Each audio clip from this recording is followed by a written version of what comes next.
Assalamu alaikum again to all my friends and my viewers. This is my second video in the series of lectures in survival in a medical school. अब मैं इस video के अंदर आपको बताना चाहता हूँ, अगर आपने मेरी पहली वीडियो देखी है द इंटेंशन, तो आप ये बात समझ सकेंगे कि एक दफ़ा इंसान की इंटेंशन सही हो जाए तो then he has to be eager कि यार अब मुझे कौन सा पाथ फॉलो करना है कि मेरी सिस्टमेटिक वे से मैं अपनी स्टडी कर सकूँ। तो इसके अंदर मैं आपको बताता चलूँ कि जैसे कि हमारा करिकुलम डिज़ाइंड है वो कुछ इस तरीके से है कि in the first 2 years of medical school you have to study basically the biochemistry, basically the physiology and anatomy. If I divide further the anatomy, then the anatomy will be like the gross anatomy, the embryology and the histology. तो basically अब हमारे पास 5 subject हो गए. Anatomy के 3 subject हो गए, gross, histo and embryology, physiology और biochemistry.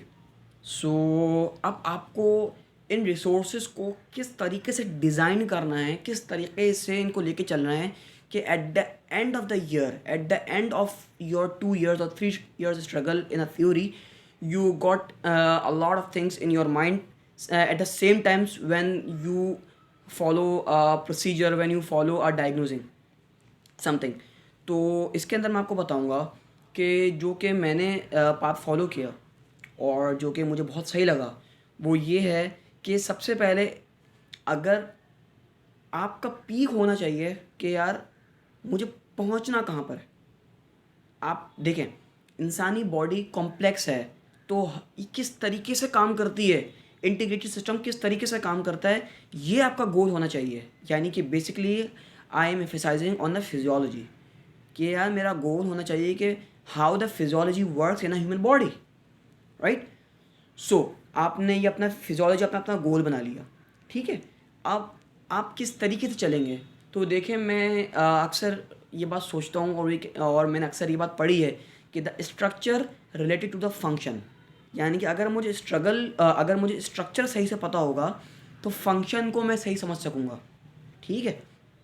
तो अब फॉर एग्ज़ाम्पल मैं आपको एक एग्जांपल से समझाने की कोशिश करता हूँ. अगर आप रीनल सिस्टम पढ़ रहे हैं, यानी कि आप रीनल सिस्टम के बारे में पढ़ना चाह रहे हैं, तो सबसे पहले जो कि मैं आपको एम्फसाइज़ करूँगा मैं वो यही करूँगा कि आप सबसे पहले उसकी एम्ब्रियोलॉजी पढ़ेंगे, how it develops with in a 9 month, ताकि आपको कुछ अंदाज़ा हो कि किस तरीके से renal system come into existence, ठीक है. नंबर 1. नंबर 2 पे फिर आप सेकंड आपके पास एस्पेक्ट ये होगा कि चलो ये डेवलप्ड हो गई. अब इसके डेवलप होने के बाद how it looks like in an adult, यानी कि ग्रॉस एनाटमी क्या है, ये किस तरीके से दिखती है, इसके अंदर कौन कौन से पार्ट्स हैं, कैसे आर्टरी सप्लाई हैं, नर्व सप्लाई हैं, वेन्स की सप्लाई हैं, लिम्फेटिक्स है, किस तरीके से आपका इम्यून सिस्टम डेवलप्ड हुआ है विद इन डेट ऑर्गन जो कि आपकी इस सिस्टम को कंट्रोल कर रहा है, ठीक है.